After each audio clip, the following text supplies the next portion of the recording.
Dobrý den, nové video, sumarizace povolenky. Dnešní video bude o tom, jak si rybář ve vlastním účtu provede sumarizaci na vlastní povolance. Se nejedná o sumarizaci tak, jak jste byli zvyklí dodnes, že byste z povolenky sčítali revíry a sčítali ryby a sumarizovali. Jedná se o to, že vyplňujete digitální povolenku. V levém menu si otevřeme moje povolenky. Já vidím všechny vydané povolenky, které mám v systému, mám jich tady hodně, protože jsem na testu. Tady zaškrtávacím políčkem zobrazit expirované povolenky nebo jenom platné povolenky. Nás teď zajímaví hlavně povolenky, kterým skončila platnost, a ty máme zde. Takže já si vyberu jednu z těch povolenek, třeba mimo pstrová roční. Vidíme QR kód s číslem povolenky, typ povolenky, období platnosti, stav, v jakém se povolenka nachází. Zde vidíme, že platnost vypršela, tlačítko sumarizace, které slouží pouze k zobrazení standardního sumáře, na který jste zvyklí, tlačítko docházka a tlačítko úlovek. Zde dole vidíte jednotlivé docházky. V podstatě to digitální povolenka, protože všechny povolenky vystavené ze systému jsou digitální. Jak tedy zapsat docházku? Zapíšeme stiskem tlačítka docházka, vybereme datum, vybereme revír. V současnosti nám systém umožní vybírat jakýkoliv datum z období platnosti povolenky, protože digitální povolenka nám nyní slouží pouze pro sumarizaci. Tudíž můžeme upravovat jakékoliv docházky, jakékoliv úlovky v průběhu celého roku do té doby, než povolenku odevzdáme. Vždycky musíme vybrat datum období platnosti, tak jak jsem říkal, můžeme si vyzkoušet, když tady dáme datum mimo platnost, systém nás to samozřejmě uložit nenechá. Já už zde mám nějaké docházky, které jsem zapsal v průběhu roku a je to tak, jak jsem říkal, když budete v průběhu roku vyplňovat pravidelně, nemusíte vlastně dělat vůbec nic a automaticky se provádí sumarizace.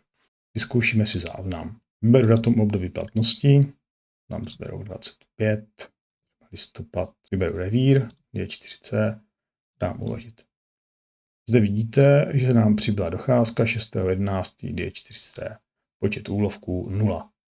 V tento moment, kdybych viděl, že jsem udělal chybu, můžu buď to záznam upravit stisknutím hůlky, anebo záznam vymazat. Pokud chci zapsat úlovek, že jsem v tom ulovil něco, zmačknu tlačítko. Zde úlovek, vyberu revír, zde vidíte všechny revíry a všechny docházky, které zde dole máme zapsané.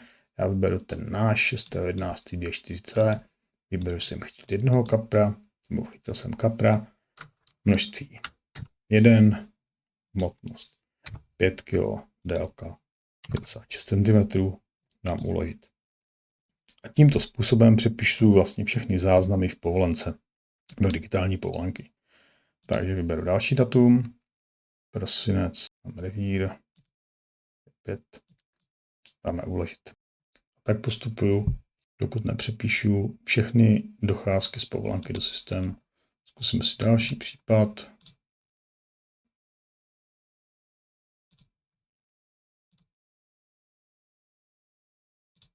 D7 uložit, přidáme úlovek, D7,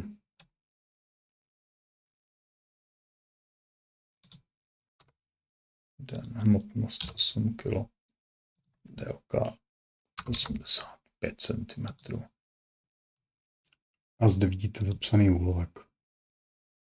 A tak postupujeme, dokud nezapíšeme všechny docházky. Pak stiskem tlačítka sumarizace si pouze zkontrolujeme, jestli jsme neudělali nějakou chybu nebo zde nemáme nějaký naprostý nesmysl, který neodpovídá skutečnosti.